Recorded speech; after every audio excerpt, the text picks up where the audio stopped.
Meus queridos irmãos, muito boa noite, com a graça do nosso Senhor Jesus, na paz do nosso Senhor Jesus. Muito bem, irmãos. Então vamos dar sequência à nossa lição na aula que nós paramos, na aula passada. Essa lição é sobre a obra expiatória de Cristo, por quem Cristo morreu, como nós temos dito aos irmãos. Esse era um dos pontos, do calvinismo, dos 5 pontos do arminianismo, para os quais Calvino apresentou 5 contrapontos que foram vencedores. Mas o derrotado não se conforma. Sempre foi assim, todo mundo sabe disso. Quem gosta de perder? Então, no caso da inimizade contra Deus, do não convertido contra Deus, e essa inimizade, quem colocou foi o próprio Deus, quando ele disse à mulher e à serpente lá, porém inimizade entre o teu descendente e a sua descendência. Então, quem vai fazer essa amizade de volta? Só Deus. Mas ele vai colocar quem em amizade? Quem ele quer. Quem ele elegeu para a amizade. Quem ele elegeu para a amizade. Quem elegeu para estar diante dele no trono de glória. Os outros continuem se lameando na sua lama. O mundo está entregue à sua vaidade, que Deus mesmo entregou a ele. Não é isso que o mundo quer? Como está lá em Romanos, capítulo 1, Paulo dizendo, não é isso que o mundo quer? Se entregar às suas paixões e tudo? Então sigam, não reclamem de Deus, porque não salvou, porque salvou só quem ele quis. Claro, se você não quis e diz que não quis porque não quis, está reclamando de quê? Então é preciso entender essas coisas. Olha, é tão terrível esse negócio de não entender que acontece uma coisa que é até cômica. O cidadão se queixa que Deus, ele diz que se é salvo se quiser, se não quiser não é, e depois se queixa porque Deus salva uns e não salva outros. Não é interessante? Pois é, então olha só, porque em Cristo morreu, a sua obra expiatória é para quem mesmo? Então nós vimos aqui, no último versículo que estávamos vendo, o último parágrafo, que o resgate de Cristo, ele veio resgatar aqui um rebanho específico. Ele veio tirar redenção, quer dizer, comprar um escravo.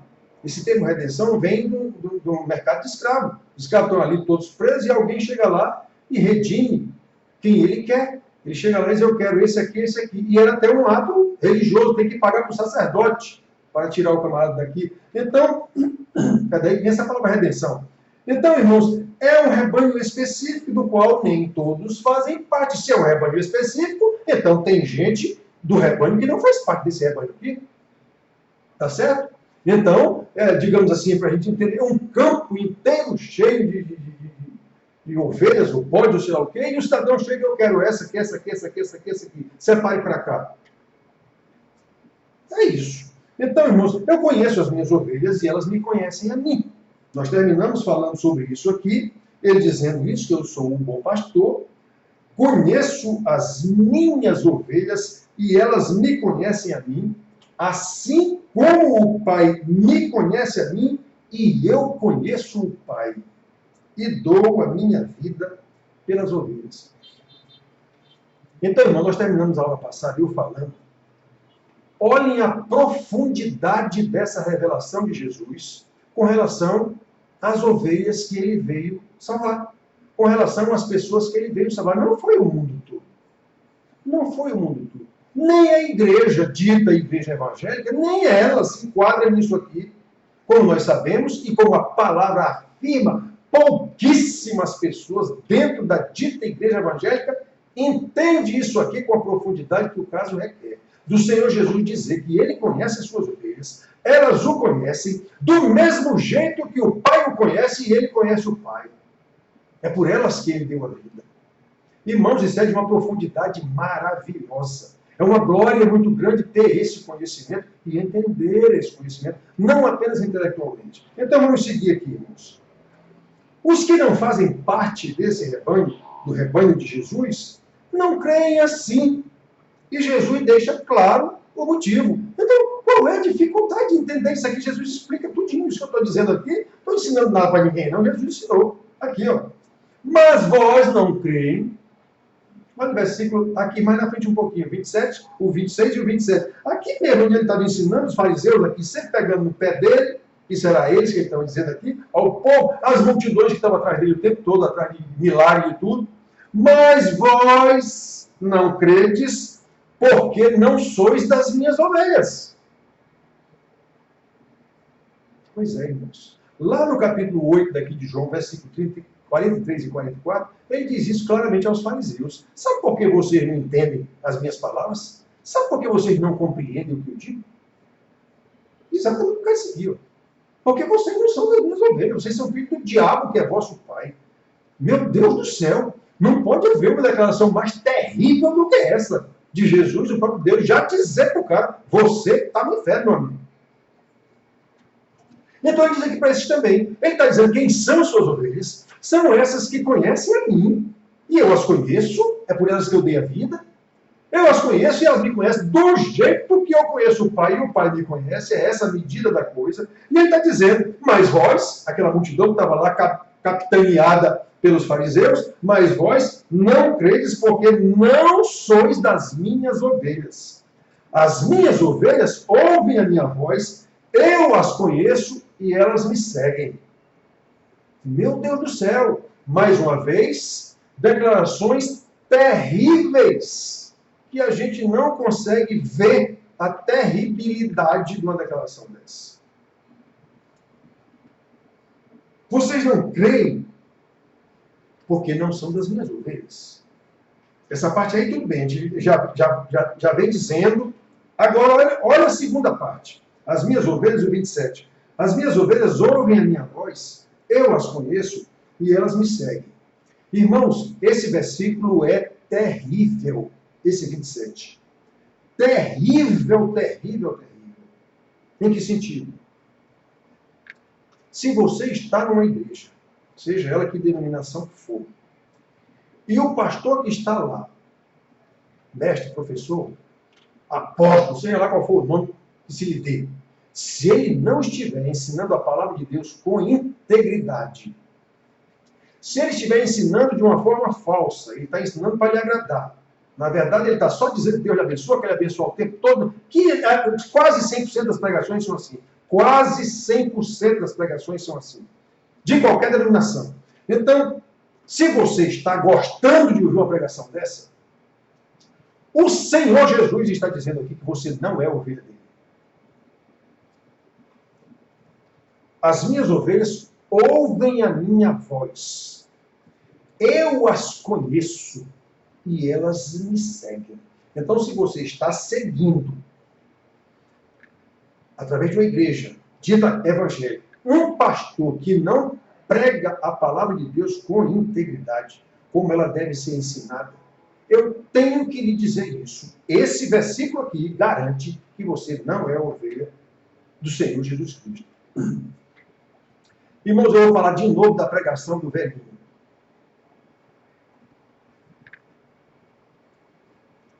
Uma irmã do Rio Grande do Sul, é daqui, mas está no Rio Grande do Sul, ela viu uma aula dessas minhas aqui, ela tem acompanhado lá, eu nem sabia. Ela disse que estava acompanhando as aulas e me pediu essa pregação desse velhinho que eu já falei várias vezes, me pediu para mandar para ela, eu mandei. E ela já me confirmou, de fato, pastor, de fato, aquele homem está ensinando de uma forma que não tem jeito, não tem como. O homem está falando de obediência pela fé. Ele está falando que fé é provada com a obediência. E ele dá vários exemplos. E ele diz lá claramente, a igreja americana, que é da qual ele faz parte, não é crente. Não são crentes coisa nenhuma. Ele fala várias vezes. Chega a dizer, não é, que estão na igreja e todos dizem que creem em Deus. Pois é, os demônios também creem e tremem. Aí ele diz, só que os demônios creem e tremem. As igrejas dizem que creem e não tremem. Não tem o menor temor de Deus. Esse tremem é nesse sentido. Não tem o menor temor de Deus, não sabe quem é Deus. É um Deus que serve para me abençoar. Eu ouvi um pastor dizer, se Deus não me abençoar, eu quero para que esse Deus? Se não for para me abençoar, para que eu quero esse Deus? Eu ouvi um pastor ensinando para multidões isso. Eu vejo agora, principalmente na pandemia, você tem que olhar algumas coisas, até para descansar a vista de leitura, eu vou olhar, assistir especialmente alguma pregação. Meu Deus do céu! Faz muitos anos que eu não escutava uma pregação como a do velhinho. Fiel, fiel, fiel. Sem balangandã, sem lantejola, sem enfeite, sem homilética para impressionar as pessoas. O velhinho pregou a palavra de Deus, admoestando a igreja que não é crente. Foi isso que o velhinho fez, e mostrando o que é obedecer a Deus, o que é ter fé. Então, meus filhos, olhem só. As minhas ovelhas ouvem a minha voz. O pastor que você está ouvindo é a voz de Deus mesmo, é a voz de Jesus mesmo. Ele prega a palavra com integridade. Ele lembra nas pregações dele que você é uma pessoa caída e que precisa da graça, da misericórdia de Deus e do poder de Deus para andar de acordo com a palavra de Deus. Se ele não disser isso, em qualquer pregação, é falsa pregação. Muito bem, irmãos. Elas me seguem. Por quê? Porque sabem que eu sou o bom pastor e dei a vida por elas. As que seguem apenas atrás de bênção estão fora. Como podemos ver, em sua conhecida oração sacerdotal, já falei tanto dela aqui, o nosso Senhor Jesus rogou ao Pai apenas por aqueles que o Pai lhe dera, e não pelo mundo todo. Ele diz muito claramente, Pai, não rogo pelo mundo todo. Eu rogo por estes que tu me deste. São esses que fazem parte, foram abrangidos pela obra expiatória de Cristo. Cristo não iria orar por uns se morreu por outros. Ou não ia morrer por todos e orar só por alguns. Não faz sentido um negócio desse, já temos falado exatamente isso. Então, olha, no versículo 9 ele diz, eu não oro pelo mundo todo, não. Eu oro só por este que tu me deste. Aí lá no versículo 20 ele nos inclui. Naquele momento ele estava orando só pelos 12, inclusive Judas, que ele excluiu no versículo 12. Nenhum dos que tu me deste eu perdi, a não ser o filho da perdição para que se cumprisse a profecia. Então ali era Judas o que ele perdeu, digamos assim. Então no 20 ele nos inclui. E eu não rogo apenas por estes aqui, que estavam lá com ele naquele momento, mas também por todos aqueles que vierem a crer na pregação deles. Eles vão pregar. Na sua pregação, é sua deles, que ele estava falando. Então, irmãos, aí nós entramos. Então, por quem Jesus orou? Por aqueles que creram na pregação do Evangelho, ou seja, as minhas ovelhas, que ouvem a minha voz e me seguem. A pregação do Evangelho é a voz de Cristo. Desde que seja uma pregação íntegra. Se for uma pregação meia verdade, ou 90% de verdade e 10% de mentira, ela é 100% falsa. Meia verdade é mentira inteira. Ainda que Deus use um pastor falso para que uma ovelha escute de alguma forma a sua palavra, Deus faz isso, pode fazer. Mas não é esse o modelo da Bíblia. Balaão foi um profeta que apareceu lá, ninguém sabe de onde veio, e no princípio profetizou certo. O rei mandou ele profetizar contra o povo, ele disse, não vou profetizar contra o povo, não senhor, vou dizer o que Deus mandou dizer. Ele disse mesmo. Só que depois a Bíblia nos mostra que ele levou Israel à corrupção, à prostituição com as mulheres que não eram de Israel. Começou bem, mas depois degringolou. Então, meia verdade é mentira inteira. Se você aprende um evangelho da salvação sem entender a queda e a maldição da queda, você nunca vai entender a salvação, nunca vai entender essa expiação aqui, nunca vai entender a redenção. Você vai receber um Deus que me abençoa. Pronto, ele me abençoa, está resolvido o problema. Mas abençoa, ele me salvou. Salvou de quê? Você nem sabe. Salvou você de uma doença, salvou você de estar desempregado, salvou você do seu filho, suas filhas estarem na prostituição. É só isso que as pessoas querem nas igrejas. Eu me sinto bem aqui nessa igreja. Eu fui convidado para o aniversário de uma das nossas igrejas. E lá várias pessoas falaram, foram chamadas à frente para falar, e eu ouvi ali uma verdadeira louvação à própria igreja. É porque aqui nessa igreja eu me encontrei, porque aqui nessa igreja, pronto, eu sou a Universal. Eu sou a Universal. Pois é. Aqui eu me encontrei porque aqui eu me senti gente, aqui eu me senti amada, o tempo todo. Onde é que fica Deus nessa história? Em nenhum lugar. Deus não está nessa igreja. O pastor é um falso pastor nessa igreja. Se as pessoas têm esse tipo de visão da igreja. É na igreja, aqui que eu me encontrei, aqui eu me sinto bem, aqui eu me sinto amada, aqui eu me sinto incluída. Aqui... Digo, meu... E o pastor estava lá, foi o pastor que chamou essas pessoas para irem dar o testemunho lá na frente. E eu saí dali arrasado. Meu Deus, olha como está a tua igreja. Minha igreja, minha denominação. Muito bem, irmãos. Então, vamos para frente aqui. Ele não orou pelo mundo todo. Ele orou só por aqueles que o Pai me deu. Então, foi só por isso que ele morreu.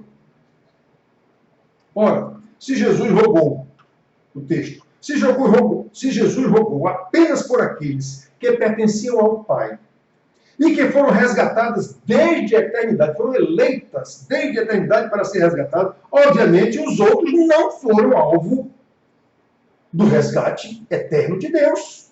Ou então, teriam sido resgatados. Afinal, foi ele mesmo quem bradou na cruz, está consumado. Está consumado. Não há mais o que fazer. Todos que tu me deste, Pai, nenhum eu perdi, a não ser o filho da perdição. E quem foram os que tu me deste? Estes que estão aqui comigo, e não apenas estes, mas todos os que vierem a crer em mim por causa da pregação deles. Irmãos, mesmo salvando uns e outros não, isso não quer dizer que a obra salvífica do Senhor Jesus Cristo foi adequada para uns e para outros não. Isso quer dizer apenas que Deus, na sua soberania, segundo o beneplácito da sua vontade, como ele diz em Efésios 1:5, ou segundo o beneplácito que propusera em Cristo, Efésios 1:9, ele escolheu quem ele mesmo quis escolher, ou não quis escolher, para a obra salvífica de Cristo. Eu disse que ia falar ainda agora, está aqui, Romanos 9, de 11 a 29. Nós não vamos ler o texto todo, mas pelo menos um pedacinho. 9. Porque a palavra da promessa é esta, Paulo explicando aos romanos exatamente isso. Porque aquela igreja de Roma tinha um bocado de judeus e outro bocado de gentios. E ele estava explicando por que isso. Né? Porque nem todos são e alguns são que eles imaginavam que não era para ser.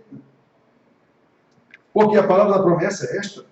Por esse tempo virei, e Sara terá um filho. E não ela somente.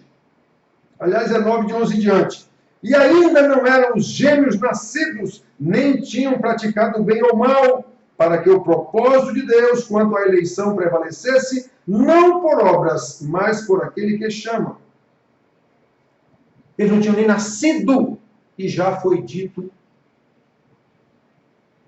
a Rebeca: o mais velho será servo do mais moço, como está escrito: amei a Jacó, porém me aborreci de Esaú.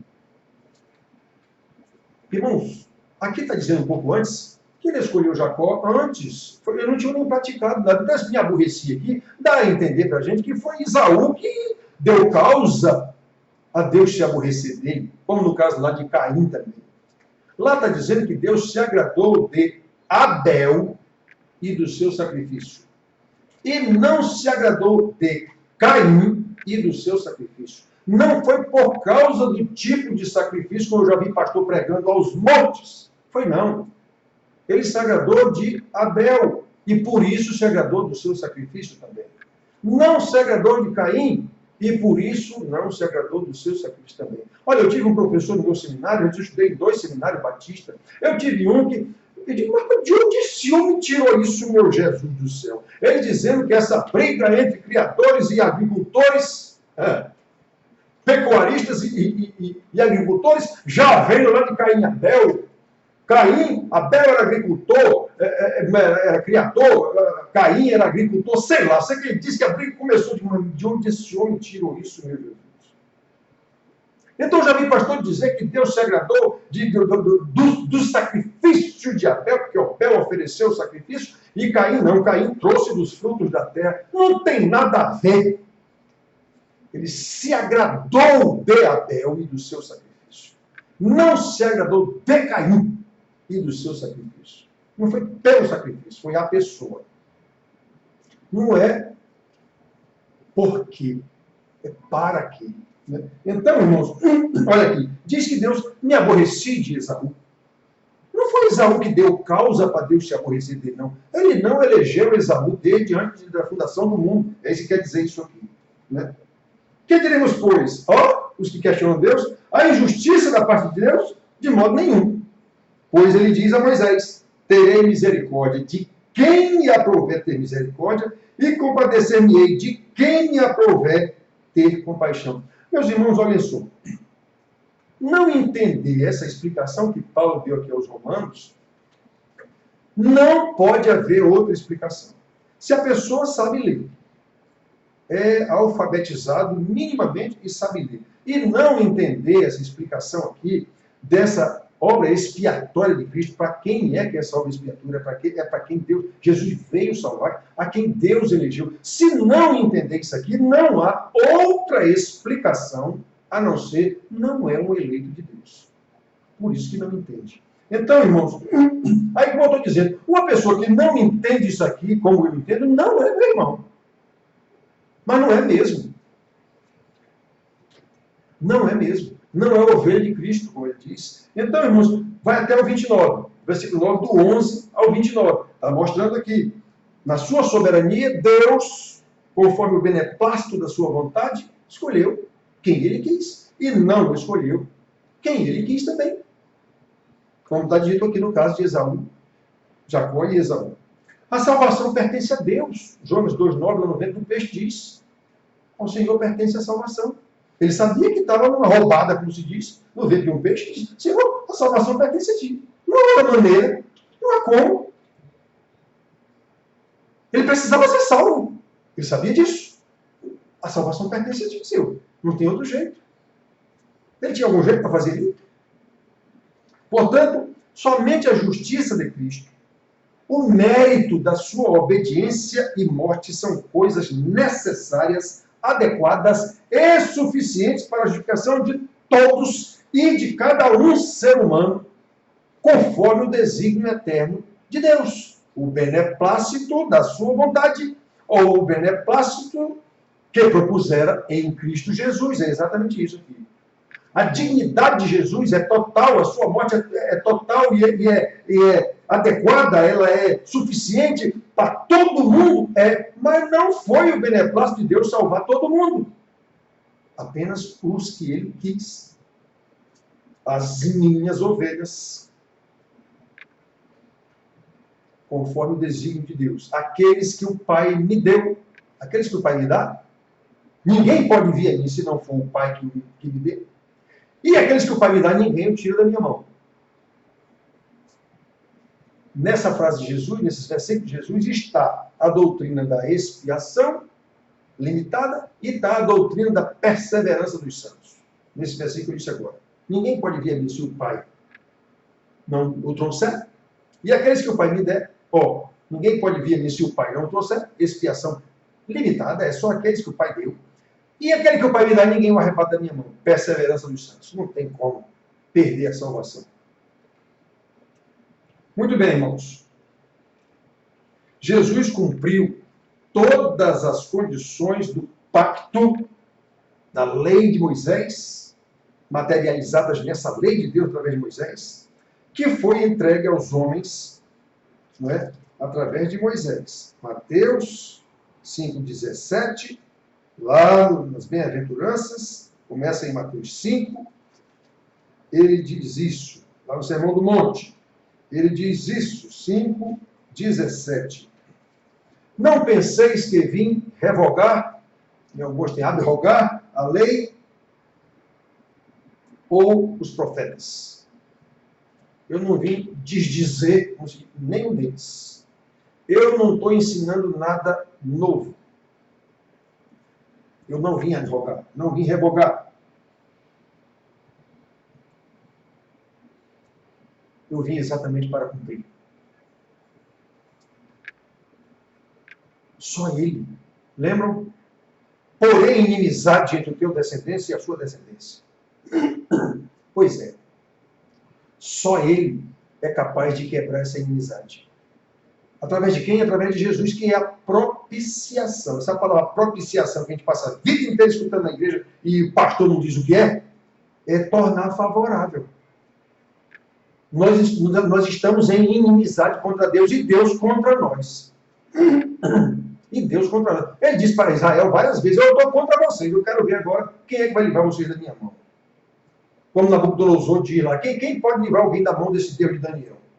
Então, irmãos, nós estamos em inimizade contra Deus e Ele contra nós também. Quem é que pode agora fazer essa amizade? Ele mesmo. Qual o meio? Jesus Cristo. É isso que quer dizer, a propiciação. Ele veio, como Jesus veio, ele é Deus e veio como homem. Então, irmãos, para a gente, um desenho, digamos assim, de criancinha pequena, eu imagino assim, Jesus, de um lado, pegando na mão de Deus Pai, e do outro lado, pegando na mão do homem pecador. Reatando a amizade. Eu estou no meio. É isso que Paulo quer dizer, que ele é o intermediário. Ele é o mediador entre Deus e os homens. É ele. Não havia como esses dois se comunicarem de novo. Por quê? Porque Deus expulsou da presença. Você ofendeu minha santidade. Você desobedeceu, meu amigo. Eu avisei. O dia em que dela comer, ele certamente morrerá. Eu avisei. Isso é um decreto. Pronto, está fora. Saia daqui. E botou mais um anjo lá com a espada ardente, espada de fogo, para que ele não voltasse e não comesse da árvore da vida, que nos é restituída lá no Apocalipse. O Cordeiro de Deus vai nos dar comer da árvore da vida. A esses eleitos, as suas ovelhas, os seus discípulos. Pois é, um rebanho específico. É por isso que ele morreu. Então nós vemos aqui, irmãos, que Jesus veio cumprir a lei. Ele é o único capaz de cumprir. É o único capaz de refazer a amizade. É isso que quer dizer. Ele é a propiciação. Ele é a propiciação. Muito bem, irmãos. Então, nós temos aqui. Ele exerceu a obediência exigida de todos os pecadores e sofreu a pena que deveria ser imposta a todos e a cada um pela lei. Lembram? Gênesis 2:17. O dia em que dela comeres, certamente morrerás. Isso é um decreto de Deus. Ezequiel 18:20. A alma que pecar, esta morrerá. Isso é um decreto de Deus. Gálatas 3:13. Ensinamento já apostólico, apóstolo Paulo 3:13. Cristo nos resgatou da maldição da lei, fazendo-se ele próprio maldição em nosso lugar, porque está escrito: maldito todo aquele que for pendurado no madeiro. O homem estava citando Deuteronômio 21:23. Então, reparem bem, a maldição imposta a nós pelo próprio Senhor Deus por causa do pecado, Cristo veio resolver esse negócio. Eu vim cumprir a lei. Né? Ele veio nos resgatar da maldição da lei. A alma que pecar, esta morrerá. É o mundo todo que está nessa condição? Que vai ser abrangido por essa condição? Não. O próprio Senhor Jesus disse que poucos são os eleitos. Embora o chamamento seja para todos, mas poucos são os eleitos. Eu vim dar a vida por muitos. Muitos quem? Muitos eleitos. Os que são eleitos. Ele está falando do mesmo povo. Numa hora ele fala em poucos, noutra hora ele fala em muitos. Por quê? Porque naquele contexto que ele fala em muitos, os cidadãos lá, os seus discípulos estavam lá discutindo quem não queria sentar do lado direito ou do lado esquerdo. Ele só presta atenção, presta atenção. Presta atenção. Eu não vim aqui para ser servido. Eu vim para servir. E dar a minha vida em resgate por muitos. É esse o contexto. Presta atenção. Não são só vocês. Dos 12, 2 queriam ser ainda primeiro. E os judeus achavam que eram só eles. E Jesus diz em outro lugar, eu tenho outras ovelhas que não são desse aprisco aqui. Ele estava se referindo exatamente aos judeus. Tem gentio nessa história que vocês ainda não entendem. E demoraram a entender. Mesmo depois de apóstolo, Paulo se recusou a receber o centurião. Ele não queria ir. Não queria, Deus mandando, mas não como, ele não entendeu. Nós vemos claramente, Paulo, que ele foi perseguido pelos judaizantes, que ele diz da parte de Tiago, e se ele disse isso era mesmo, ele não ia ser leviano de dizer isso sem saber, né? Então havia sim uma perseguição contra Paulo. Por quê? Porque os judeus continuavam se achando povo eleito, só eles. Só eles. Né? Então, irmãos, preste atenção. 1 Pedro 2, 24. Vamos lá. 1 Pedro 2, 24. 1 Pedro 2, 24. O apóstolo de Deus diz assim, carregando ele mesmo em seu corpo sobre o madeiro. Aquela história que nós vimos da agora, maldito aquele que foi pregado no madeiro. Que maldição é essa que aquele que foi pregado no madeiro carregou? A maldição dos pecados do mundo.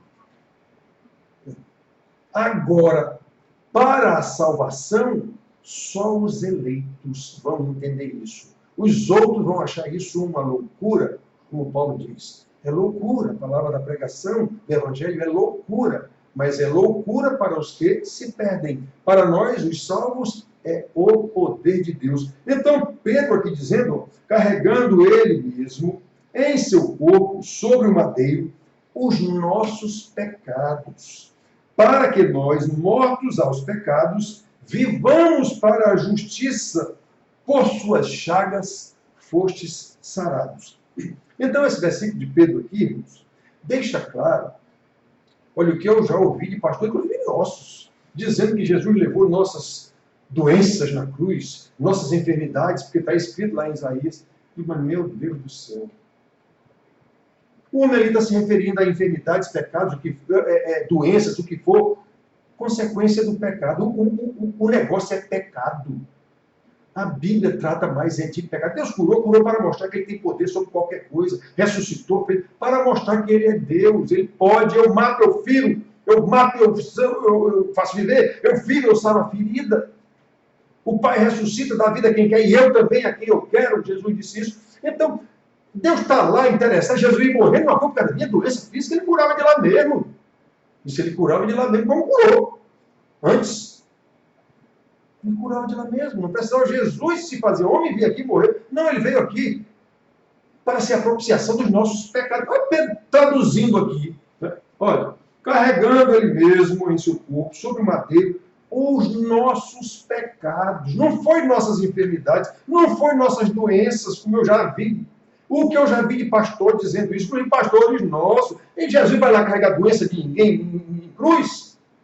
Ele carregou foi os nossos pecados. Aí os pecados são associados a enfermidades, a iniquidades, a doenças, a feridas, a chagas, não sei o quê. Aqui, e Pedro diz aqui, ó, carregando sobre o madeiro os nossos pecados, para que nós, mortos aos pecados, vivamos para a justiça. Aí ele cita Isaías, por suas chagas. Ele não cita, não, aqui não é uma citação, mas é isso aqui que ele está falando. Por suas chagas fostes sarados. Sarado de quê? Dos nossos pecados que ele levou no madeiro. Ora, agora Deus vindo do céu morrer numa cruz por causa do meu câncer, por causa do olho cego que eu voltei a enxergar, por causa do... É muito... Irmãos, isso é minimizar a obra expiatória do Senhor Jesus. Esse tipo de pergunta, pronto, isso não é a voz do bom pastor, o pastor ensinando que Deus levou nossas doenças na cruz do Calvário. Isso não é a voz de Jesus. Isso é minimizar a obra expiatória do Senhor Jesus, Deus Filho. Ele veio aqui morrer por causa do meu câncer. Meu Deus do céu! Isso a ciência pode um dia achar a cura para qualquer tipo de doença. A ciência, na sua arrogância, não vem ao longo do tempo. As pessoas, até algum tempo atrás, alguns séculos atrás, viviam 50, 60 anos, e criança, a mortalidade de criança era uma coisa enorme. Hoje não, a ciência está resolvendo um bocado de coisa, e a ciência se arvora em dizer que vai fazer a nossa vida aumentar, e tem feito mesmo. A quantidade de pessoas vivendo mais de 100 anos hoje é muito grande já. Tem mesmo, por causa das facilidades. Só que as consequências virão também. As consequências virão também. Irmãos, eu sou tão, digamos assim, amigo da morte, ou não tenho qualquer restrição à morte, que eu acho que a ciência, o homem com sua ciência, não tem o direito de ficar prolongando a vida de uma pessoa que já é para morrer mesmo. Por exemplo, uma pessoa que tem uma idade, digamos assim, digo agora de 100 anos, já está... Aí fica a ciência mantendo esse camarada numa UTI, não sei o quê, durante mais não sei quantos anos. Eu não tenho esse direito. É assim que eu entendo. Deixa a pessoa morrer. Ele já tem que morrer mesmo. É assim que eu vejo. Né? Então, irmãos, olhem só. 1 Pedro 2,24 aqui, o homem deixa claro que o que Jesus levou sobre o madeiro foram os nossos pecados. Quando Isaías lá fala em iniquidades, nossas doenças, nossas chagas, ele está se referindo a pecado, não é a nossa doença física, não. Muito bem. Então, irmãos, vamos ver mais esse versículo aqui. Portanto, a sua obra do Senhor Jesus é completa, igualmente adequada e suficiente para todos, sem dúvida nenhuma, mas eficiente apenas para os eleitos de Deus, as ovelhas de Cristo. Já lemos aqui ainda agora, João 10:11. Eu sou o bom pastor. O bom pastor dá a vida pelas ovelhas. 14:15. Eu sou o bom pastor. Conheço as minhas ovelhas e elas me conhecem a mim, assim como o Pai me conhece a mim e eu conheço o Pai e dou a minha vida pelas ovelhas. Vamos terminar essa aula de hoje no mesmo versículo que nós terminamos a outra para lembrar disso. A igreja dita evangélica, ela pode dizer que está enquadrada aqui, que conhece o Senhor Jesus e é conhecida pelo Senhor Jesus, assim como ele conhece o Pai e é conhecido pelo Pai? Os irmãos das igrejas ditas evangélicas estudam a palavra de Deus porque necessitam desse leite espiritual para crescer, para ficar com a fé mais robusta, um conhecimento maior de Deus, numa dependência cada vez maior de Deus à medida que o conhece. Quanto mais conhece a Deus, mais sabe o quanto precisa da sua misericórdia e da sua graça. E não ser um arrogante, dizer que sou crente e Deus tem que me abençoar. Todo mundo corre para a reunião de oração para ir pedir para Deus. Olha, eu fico tão impressionado. Não, eu vou orar por tudo. Peraí, rapaz, não é assim não o negócio. Não é assim não. Que Deus é esse seu? Não é o Deus da Bíblia. Vá ver as orações que tem na Bíblia para você ver se você acha esse tipo de oração das nossas reuniões de oração. Vá ver se tem. Vá ver qual era a situação que as pessoas estavam ali quando oraram a Deus realmente. Vai ver qual era. Vai ver se está pelo menos perto a estar em reunião de oração, se está pelo menos perto. Não bate nem a vírgula de um valor numérico. Nem a vírgula bate. Do sentimento que estava naquelas pessoas que oraram para Deus, pedindo a graça de Deus pelo que lhes estava acontecendo, e eles sabiam que o que lhes estava acontecendo era juízo de Deus. Veja se tem alguma coisa a ver com as reuniões de oração hoje. Eu quero a bênção, meu amigo. Eu quero que Deus me cuide. Eu quero que Deus restaure o meu emprego, devolva o meu emprego. Detalhe, um emprego ilegal e irregular. Uma prefeitura com assessor falso de um deputado aí, e eu vou orar na reunião de oração para Deus está em risco o meu emprego lá, eu vou pedir para o pastor para orar pelo meu emprego. Isso aconteceu comigo. Peraí, meu irmão. Você quer que eu ore para Deus manter um emprego ilegal seu? São esses os crentes que entopem as igrejas. Então, irmão, nós temos que ter fidelidade. O pastor tem que ser um fiel dispenseiro da palavra de Deus. E aqui nós estamos tratando desse assunto e vamos levar mais muito adiante sobre por quem Cristo morreu. A sua obra expiatória foi para quem mesmo? Foi para o mundo todo, como diz o meu querido comentarista Champin? Não, não foi. Se fosse pelo mundo todo, seria o mundo todo. Embora Champin defenda isso, que todos, no fim das contas, vão para o céu. Então, eu não sei para que inferno, não sei para que demônio. E Deus, Jesus disse que vão para o inferno. Quantas vezes ele disse isso? Quantas vezes ele falou isso? Então, irmãos, que nós tenhamos muito cuidado. Porque se somos ovelhas do Senhor Jesus, conhecemos a sua voz e o seguimos. E ele nos conhece. Foi isso que ele veio fazer aqui, nos resgatar. Que Deus tenha misericórdia de nós. E, novamente, paramos nos mesmos versículos que paramos citando aqui na aula anterior. E na próxima aula, nós vamos, deixa eu ver aqui, é interessante notar, aí nós vamos entrar aqui, detalhar mais, que na controvérsia sobre a abrangência da expiação de Cristo, a questão nada tem a ver com a aplicação real da redenção obtida por Cristo, já que todos estão de acordo em que somente uma parcela da humanidade realmente será salva. Isso aí ninguém, a não ser o Champin da vida, algumas poucas pessoas, os chamados universalistas, dizem que todos vão para o céu. Mas como se Jesus disse que poucos vão? E Deus disse lá em Israel que nem de um décimo só era salvo. Então, não é, a controvérsia é sobre a abrangência. Uns dizem que é para todo mundo, e os calvinistas, os arminianos dizem que é para todo mundo, e os calvinistas que não, é só para uma parcela que ele mesmo escolheu. Aí nós vamos ver isso aqui. Interessante que todo mundo, mesmo os arminianos, todo mundo diz que poucos vão para o céu, uns vão para o céu, outros vão para o inferno. A não ser os universalistas, que são poucos também, né? Mas, seja calvinista ou arminiano, todo mundo diz que uns vão para o céu, outros vão para o inferno. Então, não é sobre... Na controvérsia sobre a abrangência da expiação, a questão não tem a ver com a aplicação da redenção obtida de Cristo. Né?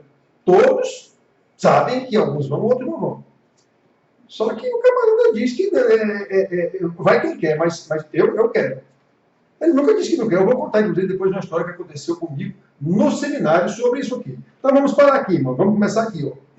É interessante notar que na controvérsia sobre a abrangência da expiação de Cristo, os arminianos dizem que é para todo mundo, ela é ilimitada, e os calvinistas dizem que não, ela é limitada só para as suas ovelhas. A questão nada tem a ver com a aplicação real da redenção por Cristo. De fato, ele veio salvar. Isso aí, qualquer um chega a decidir isso. Já que todos estão de acordo que somente uma parcela da humanidade será realmente salva. Vamos ver mais esse aqui para terminar. Portanto, a questão se reduz simplesmente ao propósito de Deus na missão de Jesus. O Filho sacrificado pelos pecadores. Quem foi que realmente ele veio salvar aqui? Qual foi o propósito de Deus com a obra de Cristo aqui na Terra? Foi salvar todo mundo?